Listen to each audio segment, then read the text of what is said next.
Merry Christmas. Wow.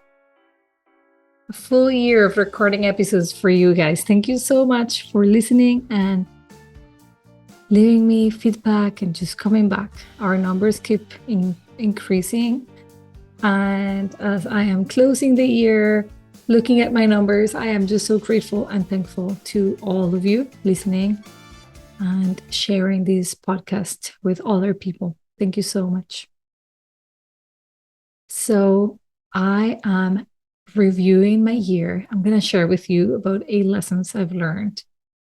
And I know I've learned more, but I mean, I only have so much time here to give you. And you only have so much time to listen to me. I am wearing my pajamas for those of you who are on video and can see me. I have my cozy in-home sweater that I only wear normally with my pajamas. And I've got my notes in front of me, and it is 10:30 p.m. time I'm recording this, obviously before Christmas, in anticipation for Christmas coming, me being busy. I am going to fully turn off work and leave it here in my office. I'm going to be deleting my Instagram app, and I am going to go inwards towards my family and just have such a big shift from what my day-to-day looks like, where I'm so connected to the internet and to the outside world. So I'm leaving you with this one last episode of the year about the lessons I've learned. This has been a year of insight and growth for me. And I hope that as I share these lessons, this become maybe wisdom for you or something helpful for you to do. But I also encourage all of you to reflect on your lessons of this year. It is such a wonderful exercise to do. So hopefully you're not listening to this on Christmas Day, but maybe a few days later as you're out for a walk, breathing fresh air. Today, we are reflecting on profound lessons that I've learned this past year, both in my personal life and as a coach. And I'm going to get you started with embracing less is more. You guys, I've been trying to work at this concept for the last 4 years of my life. And I can tell you that it doesn't get easier. It is a concept my brain wants to dismiss, fight, resist at all cost. As a high achieving woman, I do have a very ingrained belief that more is more. And every coach I've had has always pointed out at how wonderful it is that I get to do the work, that I do the work immediately, and how detrimental it is when I want to do it all at once, or I do way too many things at once, thinking that the more I do, the better it is. Time after time, and this year especially, I've learned the lesson the hard way. More is not always more, especially in my professional world, as it is in yours. Less is more. And the challenge of understanding less is more is very relevant to all of us. I coach high achieving women, and I know you also struggle with that. But here's what I want to say I've learned. When I'm in the mode of more is more, I am busy. And that keeps me happy because I like the feeling of my hours are taken. My schedule is busy. I've like, it feels like I'm on purpose, and it feels like I am being productive. But at the end of the year, like I am doing now, and I look at my numbers, I look at the tangible things that I can truly compare to years before, I realize that I am in the exact same place I was before. And all I can think about is, but I did so much more. And that is the problem. I have resisted fully and deeply from the beginning. Less is more. Focusing on one service, say in my business, is so challenging for me because I want to do more. So I am actually reflecting heavily on that, and you see that some of my other lessons are going to come back to this one concept. I am taking it very seriously for the year ahead, to do less, to embrace the less is more, and to find the wealth in that approach, to find how much happens, how much progress gets to happen when my attention is not diluted in many activities, in many interests that pull me in every possible way. Already, as a working mom, I'm already pulled in so many directions by virtue of being a mother and having a job or owning a business. And so to add to that is just bananas. And so there's that, for me, anyways, there's that feeling at the end of a full year of effort where I have diluted my attention in so many places where I feel just not satisfied. I almost said disappointed, but it's not really. I'm not disappointed. I'm just not satisfied that I did more and it didn't amount to more. I can't tell you today that I am serving more people than I did last year. I can't tell you that I've reached more than my podcast was, I can't. And I did a lot more. I have worked more hours this year than I have over the last 4 years. And so maybe I planted seeds and maybe some of those things are going to bloom in the years to come. I don't know. But I'm certainly noticing that although I feel that my schedule pretty good, I did not get to show more on the tangible things. So take that home for you and just really even feel like when I say less is more and I'm going to focus on less, it happens automatically. My belly gets really heavy and like unhappy. And my brain, as a result, fires out so many other things that I could do. So you're going to notice that I took away Detox the Mind from my menu of things I'm going to be teaching. Next year is also the last year I will be coaching as it exists. Might be the CEO of Your Own Life group. That's going to look differently in the years to come. And I'm going to heavily focus on Reset Your Mindset, my 12-week coaching program. I'm saying this out loud so that you all get to hear it. And that took a lot of gut fighting because I didn't want to. I just love having many things. And so, yeah, that is like a personal experience. The coaching perspective of this concept, and is backed up by science, is that we can master anything we want to put effort towards. Anything. You do not have to be born with an ability to master something, but we only get to master the thing that we spend all of our effort in, all of our time. So Olympians get to be in the Olympics because they were able to say to so many other fun things to do, to focus solely on that one sport, whether that was swimming or jumping or, I don't know, boxing, whatever, hockey. Those athletes have said no to so many things. They're also are so dedicated to the one thing that they're willing to make those sacrifices, that they're willing to have those coaches just helping them master what they're already not, like, maybe good, maybe they weren't good, I told you this year, I heard Tom Brady, who is a retired now football player, who's got like best nominations 5 times.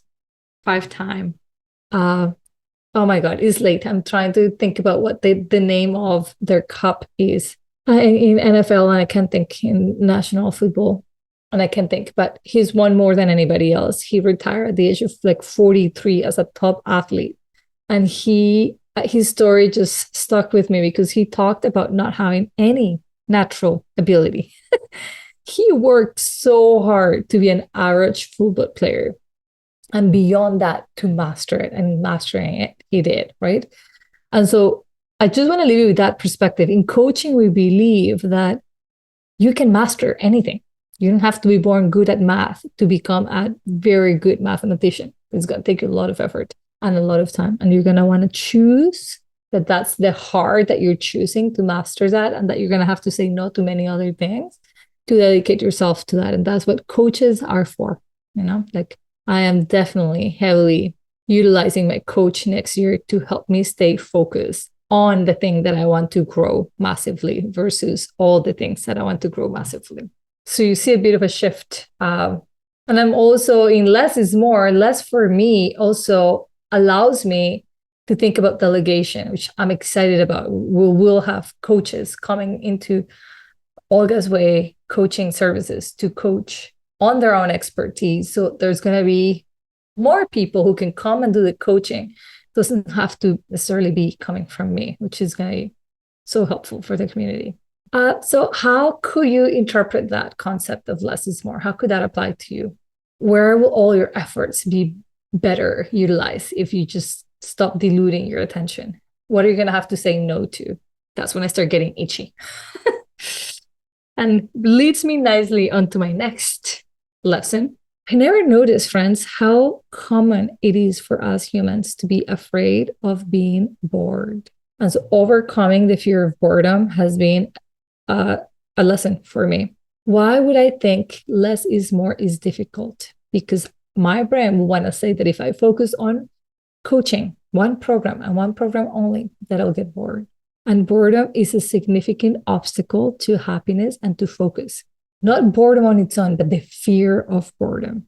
And what I learned this year is that if I was to give myself permission to be bored, my brain becomes so incredibly creative.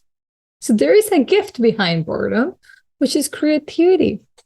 This year, friends, I read more books than I have, I think, in my entire adult life. 1 to 2 books a week, especially at first. Towards the end of the year, I think I've read maybe 1 or 2 a month because I haven't been as actively listening to books. So I've been more like focused on paper books, hardcover books. I realized that the fear of boredom had such a hold on me. And boredom is nothing to be afraid of. Like if you ever let yourself be bored, you're going to notice that is not so bad. And that you, in fact, will not let yourself stay bored for too long. So my go-to activity to ignore the fear of boredom was to occupy my time with many things, whether I like them or not. It was just busy. I would say yes. I would just clean. I would just, maybe not clean. I'd rather watch TV that I never do, just in case I was bored. I would get busy teaching and doing things that were not part of my quarter plan. What the heck? So yeah, the fear of boredom is a real thing. I recently heard a researcher who I admire much, a neuroscientist, saying that he became aware of how afraid he was of boredom, which was one of the reasons he accomplished so much in science himself, but not coming from a great place because he was out of fear. And so he wished he had overcome that fear. So for me, this particular year, when I realized that I had a fear of boredom and that preluded my decision making to overdoing and diluting my attention, and then in turn, it was like a cycle. Then I wouldn't accomplish as much as I would want to. I wouldn't master as much as I would want to. I would label that boring to the same activity over and over again. I had like an out from what? Success. So overcoming the fear of boredom ultimately leads to success. I want you to think about that. And guys, as a mom, I let my kid have opportunities to get bored. He's not entertained by me 24/7. We have been successful at parenting him without screens because I want him to be bored, because you learn a life skill when you're bored. My 9-year-old niece told me today that she's on her phone because she's bored a lot. First of all, I don't know why a 9-year-old has a phone or a tablet. I am totally judgmental because we are all are judgmental in operating the way we think. I do believe children are better off without screens, much better off, especially they have access to social media. I mean, there's a lot of research coming in now that just a week off social media improves everybody's mental health. I worry about suicidal rate of our teenagers going higher because of their false assumptions and presumptions of what happens in the lives of others and how they may view themselves in comparison. I hope this doesn't make you unfollow me, but I am a big advocate of no screens for children. We're stealing them from their childhood, from creativity. And I went completely offside. But that was one of my lessons this year. But yeah, coming back to, as a mom, I believe in letting my child get bored because I want him to develop that ability. That somehow, even for me as a grown adult, is like, I don't want to. It's so hard to not give in to that fear. So in coaching, we utilize strategies to help our clients overcome this fear. And one of the ones I want you to become aware of is one, become aware that you have the fear of boredom and become aware of what you do when you feel bored. Some people eat, some people play, some people take naps, some people scroll. Like, what do you do when you're bored? And I want you to free yourself from that. If you don't like what you do when you are actually bored, just notice that it is an opportunity to be creative. And so when you're feeling like, oh my God, I'm so bored, I'm sure you have a long list of things that you keep saying you love to do when you have the time and keep saying you don't have the time. When you're bored, that is a cue for you to go to that list and say, hey, I've been saying I want to learn French. I'm going to use this opportunity of boredom to search the French classes. I'm going to take this opportunity of boredom to try a new recipe that I've been saying I want to do. I'm going to take this opportunity of boredom to write down my ideas to write a book.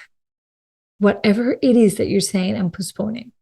Lose the fear of boredom by making it mean that it is a creative window. It's also an opportunity for relaxation. What if we don't see boredom as a problem, but as a moment to maybe nap, to relax, to practice some yoga, to go to the gym, to go for a walk, to listen to some, jazz that helps you relax. My third lesson, I kind of gave it away earlier, is parenting without screens is not complicated. It is not. Listen, our children are dying for some attention. And who do they want attention from? Primarily you, the person who made them, their mom or their dad or their parental figures. They don't say it. Hey, mom, I would love to have some of your time and attention, but they might act out. They might be really absent to see if you notice. I have a 4-year-old at home, and I don't give him, when his cup of attention is empty, my son will do things that he normally wouldn't. Just to give you an example, we had a friend visiting from Mexico. He was with us at our house, morning breakfast, all day. And I was very interested in knowing how he's been and what he's been doing. And so normally at times we're at supper, I will have more time to talk to my son. I truly was ignoring him to talk to our friend. And there's 3 adults, so we were all talking. So my son started ruining his paintings and throwing food, things that we don't see on our son hardly ever. It's a cue. It's a cue. When children misbehave, question yourself if they need some of your attention, if their attention cup is empty, and give them attention. One of my clients was recently asked me, how long do you give him? And I was telling her, I never counted, but it's never long enough that I feel like I have to count. That day where he was making drawings and then scratching them and ruining them, which we know he loves his drawings, I asked him, what are you feeling, son? What's going on? What are you feeling? And he is a very aware child, maybe because his mom is a coach and coaches him without noticing it.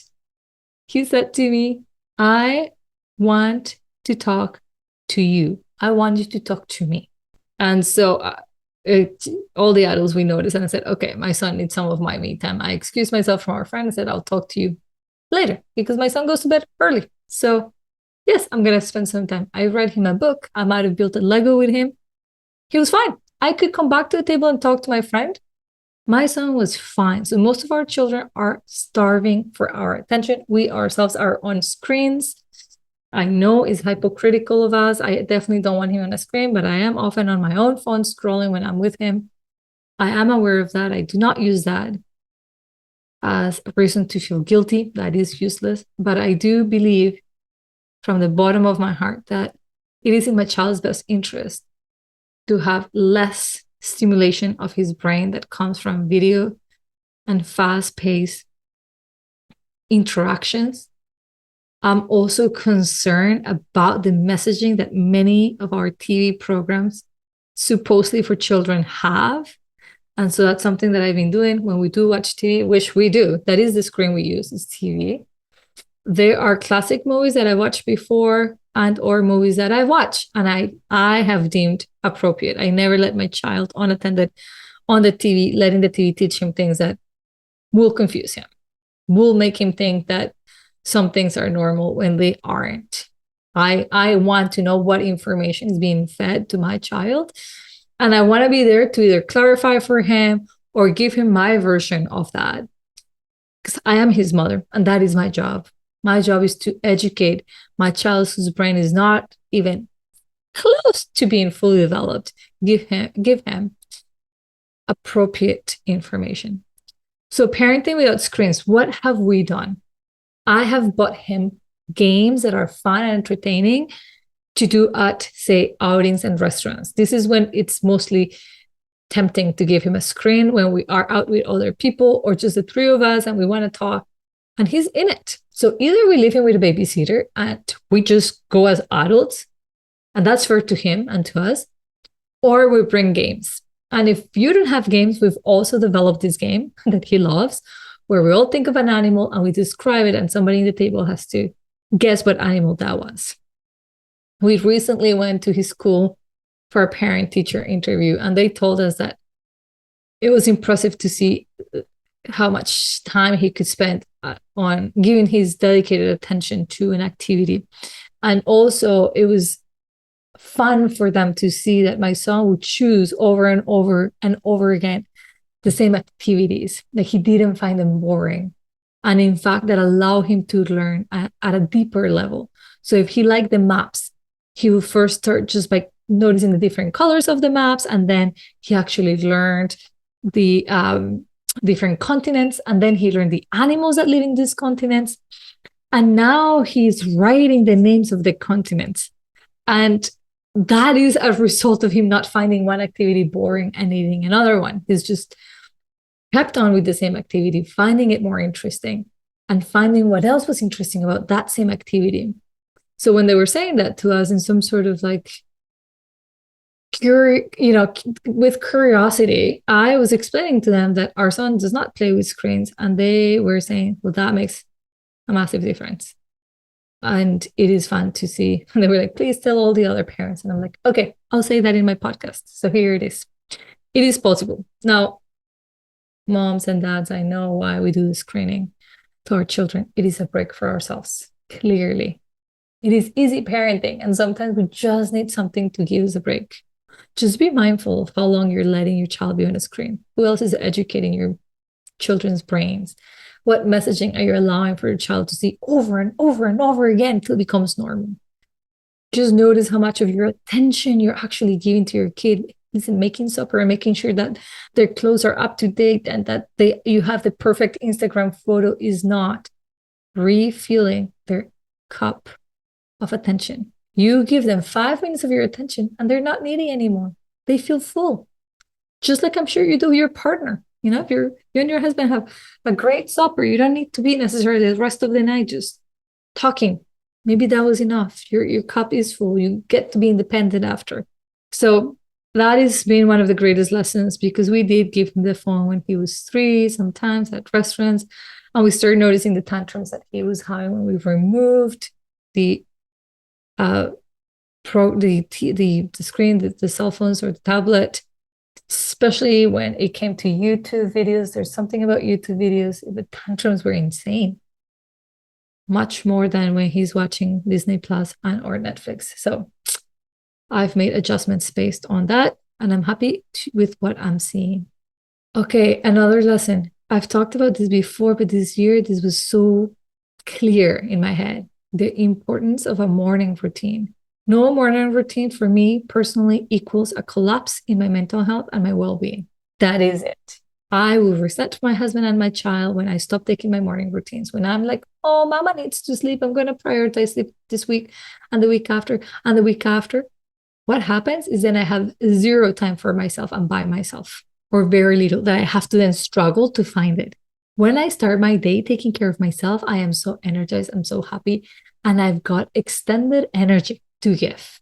It was incredibly obvious to me over the last 4 weeks. I've barely gone to the gym ever since the season changed and it's so dark at 5 a.m. I've been like, choosing my bed.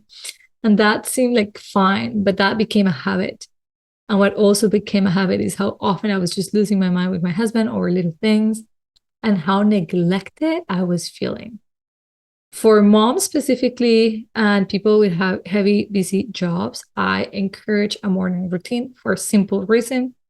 When you do it first thing in the morning, you don't have to find the time later. When the people you love are out of school, are out of work, or needing you. So that is why it's so important in the morning. It sets the tone for the rest of your day. Now, what do you do in your morning routine is entirely up to you. Whatever fuels your cup. I have clients who read and journal. I have clients who do exercise. I have clients who go for a walk. I have clients that just have their coffee by themselves, and that is pure bliss. So for me, it's a combination. I do go to the gym. I commute to going to the gym. I listen to ebooks. I do a heavy exercise. I do sauna. Sauna is like my reward for getting up early.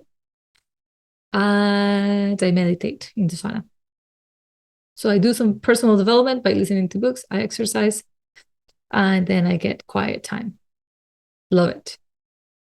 So that is my morning routine. The impact that it has is that I feel cared for. Is the only way I can describe it is that I don't feel taxed by my life and the people in my life. I feel capable. It's like there is a wider resource of energy within me because I do that morning routine. I think more positively, more focused, just love it. So if you don't have a morning routine, my coaching tip to you is to start with one thing. Don't make it complicated and also make it easy and doable. It's got to be really easy for you to get started. So when I first started my morning routine, my workout was in my house and it was so easy. Just get dressed and roll down and do it for 20 minutes. It was so short, so I didn't have to get up so early. Over time, it's evolved. I left my home gym. I'm now going to the gym. I love seeing people because I'm always at home, not seeing anybody. I love the commuting. I actually love it. I've increased the length in which I work out. I've increased the sequences of what I do, including the sauna. So it's fun. Just do what works for you. Don't follow anybody else's routine. Create your own. It feels refueling. Lesson number 5, my friends, therapy and couples counseling. It's cool. Cool thing. So I had a guest speaker last year come to talk about, or this year, come to talk about, early this year. And she was talking about, she's a couples coach, and she talked about every year you either work towards growing your marriage, but if you don't work on your marriage, then you can count on that being a year in which you diminish your marriage. And that stuck with me. I'm like, oh my God, work? Unless there's a problem, we're not working on our marriage.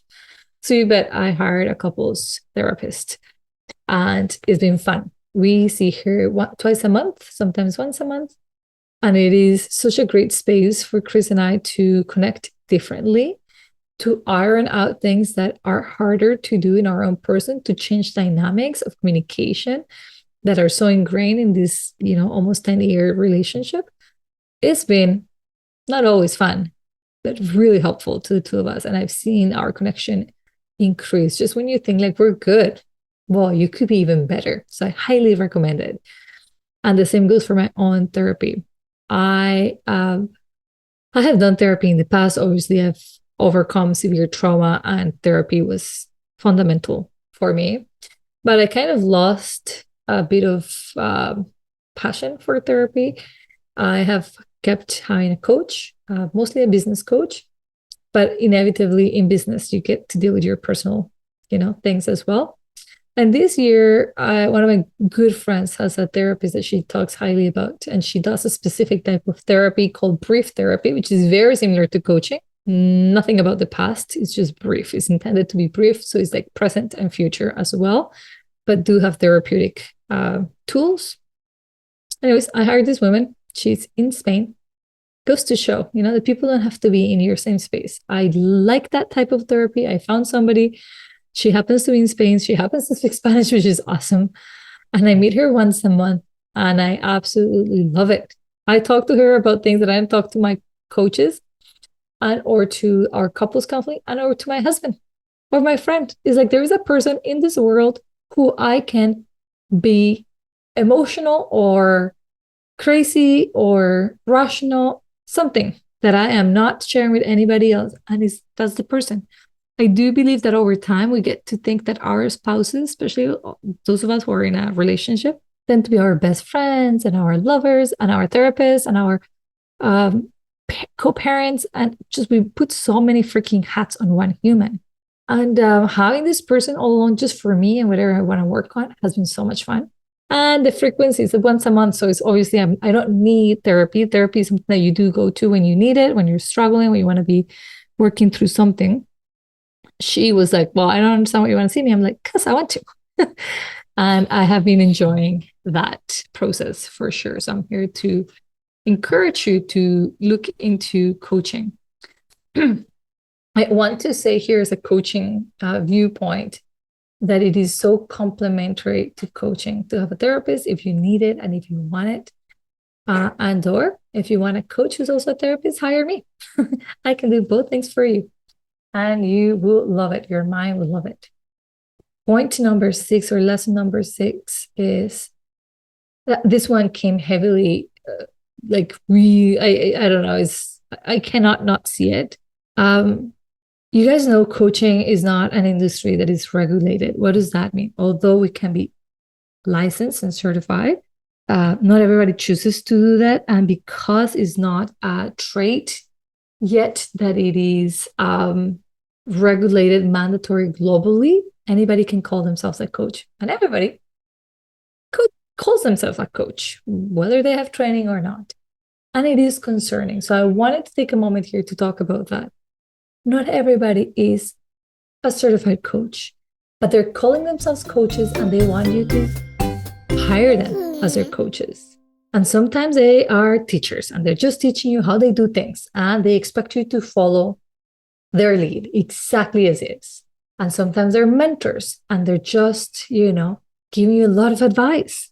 So an observation here is that you want somebody who has the qualifications and the genuine skill to coach you, to let you lead, to not have an agenda, to not have anything other than curiosity when they're working with you, to help you come to your own conclusions, who allow you to grow and to get to your own authentic solutions and conclusions and answers.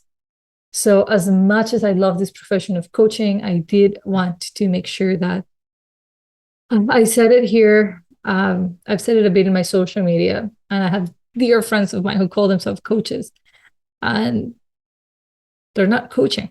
They're not coaching. They're leading. They're leading people to follow their ideas. They're leading people to follow their programs. So they should call themselves teachers. And you go to teach, to learn from them as they're teaching you. But coaching is not led by the coach, is led by the client. Coaching is intended to ask you great questions that allow you to think through and get to your own conclusions and feel empowered. So I wanted to leave you with that thought here as well. And lastly, 2 more points. I recently decided to go back to reconnecting with my faith. I was raised Catholic. I since broke up with Catholicism. But I never really did break up with a faith on a greater power. I do believe that's a psychological help. It's great to have. And as I said, I have a 4-year-old who's been asking me to go to church, the three of us. And I don't have the best experiences as a child going to a traditional Catholic church. I just found it too serious. We couldn't talk. It was just always so fear-based and so dark at churches. And so not child-friendly. And we did go to a few baptisms this year and weddings. So he got to see different denominations, actually, different churches or places of worship. And I think it piqued his curiosity and he's been asking us to go. And there's a church in our community, an Anglican church. So he's been saying, let's go to that church. Anyways, I finally thought deep and long. And I think that having a sense of community and spirituality is beneficial to my family. There's no harm. And I do believe deeply in the feeling of community. Everybody here for one purpose, to create community. And that is something that was missing from my life. I have created a sense of community for my clients. Is one of the reasons I love doing group coaching. It's one of the reasons my clients choose me. They love what happens when they are surrounded by a community of like minded individuals with the same values who think alike. We need that in our lives, especially in a world that is challenging all of our values and core beliefs. So I remember one church that I used to go to is Christian. That used to be fun, loud music, and it just full of life. And they had pastors who were married and who were parents, and they could speak about their own personal experience and also read the Bible. And I was saying to my husband, I quote Buddha all the time. I think Buddha had said, or whatever they said, he said, is interesting. Like, I think the Bible has a lot of interesting lessons. And it is up to us to interpret what those lessons are. Like, I'm sure the Quran and the Quran has as well in their scripture. Long story to say that we went back to today. Today happens to be Sunday when I'm recording this. We went back today to, for the first time in 21 years for myself, to a church as led by my son. And when we were walking in, my son looked at me and said, I am so happy. I don't know where this child comes from. So he went to Sunday school, which is new to me. I didn't grow up with that. My husband and I went to the service, and the first few words of the pastor as he was talking to the congregation were about the power of love. And as I was sitting there listening to this, I thought to myself, when did I ever think this was a bad idea? What is there not to gain from sitting at a place where the words that are being shared are so kind and the messages are so empowering, and I get to choose how I see them and how I get to live this faith of mine? So I'm here to remind you that sharing your journey of faith with others can be empowering to them, that strengthening to your faith, whether that's at a church or in your, meditation cushion like it was for me over the last 21 years, that it is so important to understand that spirituality in general is an essential part of our human condition, and one that also requires beautiful work and dedication. And I felt throughout this service that there were times where I don't even know that I was listening. My eyes were closed and I was just breathing. It's like, wow, there's a moment a week where I can be just here with myself, surrounded by a whole lot of people. So yeah, last but not least, I want to appeal to simplicity. Why simplicity is so powerful is because it takes all the fluff away from life. That's been my lesson this year and final that I'm sharing with you guys. As I was teaching my 4-day challenge over the holidays, I said the word simplicity so many times, and each time I said it, I noticed what would happen to my shoulders. They would drop. My heart will be so full. And I'm like, yes, simplicity is what I'm calling into my life. It is powerful. When you choose to say host people from a place of simplicity, it's going to be simple, but meaningful. Do not let the concept of simplicity mean not meaningful. Simple can be meaningful, even more meaningful that if you do this grandiose thing. Similar to what I started with, I think that when we choose a life of simplicity, we stop diluting our energy in places that don't add anything to anybody. An example of how I've simplified life, I'm hosting this Christmas, the 24th, I'm hosting a big supper. And you know what? I said to myself, why would I have to do all the work? To make this simple, I am going to make it a potluck. And a potluck it is, and everybody's doing something. That feels good for me and for them. Everybody knows what they're doing. It's simple. Taking a deep inhale as your brain wants to complicate things, and setting in your ground and thinking, hold on, what would be the simplest way of doing this? And letting your brain, perfectionist, high achieving brain, challenge you and say, like, well, that's not difficult enough. It's got to be complicated. And you making the challenge be, I can do simple and meaningful. I promise you, your life is going to get infinitely better. You're going to have so much more time and energy to do things that are absolutely fun. So I wanted to leave you with that. How can you make life more simple for yourself? And what are your lessons of 2023? I want to end this by deeply, deeply thanking you for listening, for sharing, for being here. You matter to me. I keep recording episodes for this podcast because I think is my contribution to the world. So I hope from the bottom of my heart that this year I made a tiny difference in your life by showing up here and giving you content. I'm looking for ideas for next year. What do you want me to talk about? Whenever you get a chance, send me a message. Tell me what you want. I want to leave you with the reminder that on January 19th, I'm starting Reset Your Mindset, specifically for moms, working moms who feel stretched too thin, who want to spend some quality time with themselves, with like-minded women being coached and learning. This is a hybrid program where I'll teach you mindset and mindfulness and cognitive behavioral techniques to self-regulate your emotions, to think differently, truly to reset your mindset. And when you come to the calls on Fridays at noon Eastern time, and we coach. It is such a beautiful program. People love it. People take it more than once. And currently is at a massive discount from 2,000 Canadian that it normally costs, is only costing you $1,200. The link is on my notes, so head over, sign up. If you want to talk to me about it, book a call, let's chat. But I hope to see you on January 19th in that group of Reset Your Mindset. Talk to you guys very soon. Bye now.